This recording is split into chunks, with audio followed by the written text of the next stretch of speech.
ঠিক একই অবস্থা সেই ৭৫ সালে ছিল। তাই ভাইরা আমার, যে সময়টা আমরা পার করছি এই সময়টা খুবই কঠিন সময়। আপনারা যারা স্লোগান দিলেন জিয়াউর রহমানের নামে, জিয়ার সৈনিক হিসাবে নিজেদেরকে দাবি করলেন, জিয়ার সৈনিক হওয়া বড় কষ্টের, জিয়ার অনুসারী হওয়া বড় কষ্টের। অনুসারী কাকে বলে?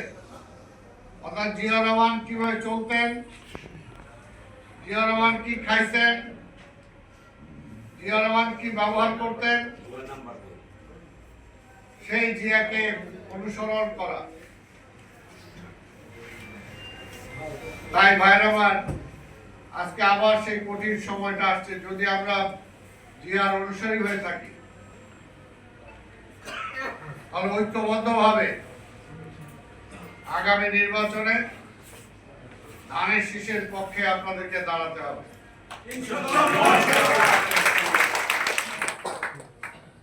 কারণ ওই যে বললাম, শেখ হাসিনাও 15 বছর কোন নির্বাচন দেয় নাই। সেই সময় প্রকাশ্যে বলেছে নির্বাচন কেন দিব, ওই তারেক রহমান এসে দেশ চালাবে এটার জন্য।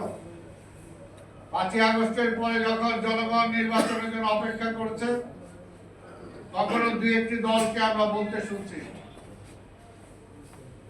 নির্বাচন কেন দিব, নির্বাচন দিলেই তো বিএনপি ক্ষমতায় চলে আসবে। বিএনপি ক্ষমতায় আনার জন্যই কি অভ্যুত্থান হয়েছে? এই দুইটা জায়গায় কিন্তু মিল আছে। শেখ হাসিনাও নির্বাচন দেয় নাই, বিএনপি ক্ষমতা আসবে বলে। এই সরকারের আমলেও কয়েকটি দল চাচ্ছে না নির্বাচন, নির্বাচন দিলেই তো বিএনপি ক্ষমতা আসবে। এই যে মিলটা এখানে বুঝতে হবে। তাহলে বিএনপির দোষটা কোথায়? যদি জনগণ বিএনপি কে ভোট দেয় তাহলে নিশ্চয়ই জনগণ বিএনপি কে পছন্দ করে। কেন পছন্দ করে? আর বিএনপির অতীত আছে, যে অতীতটা একটি স্বর্ণালী অতীত। স্বর্ণালী অতীত। বিএনপির নেতা জিয়াউর রহমান এই দেশের স্বাধীনতা ঘোষণা দিয়েছেন। বিএনপির নেতা জিয়াউর রহমান এই দেশে মানুষ যখন দুর্ভিক্ষ খেতে পারছিল না, তার মুখে অন্ন তুলে দিয়েছেন। জিয়াউর রহমান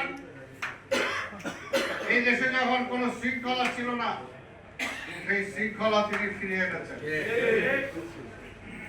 বিএনপি নেত্রী বেগম খালেদা জিয়া এই দেশে যখন আবার জিয়াউর রহমানকে হত্যা করার পরে গণতন্ত্র চলে গিয়েছিল, সেই বেগম খালেদা জিয়া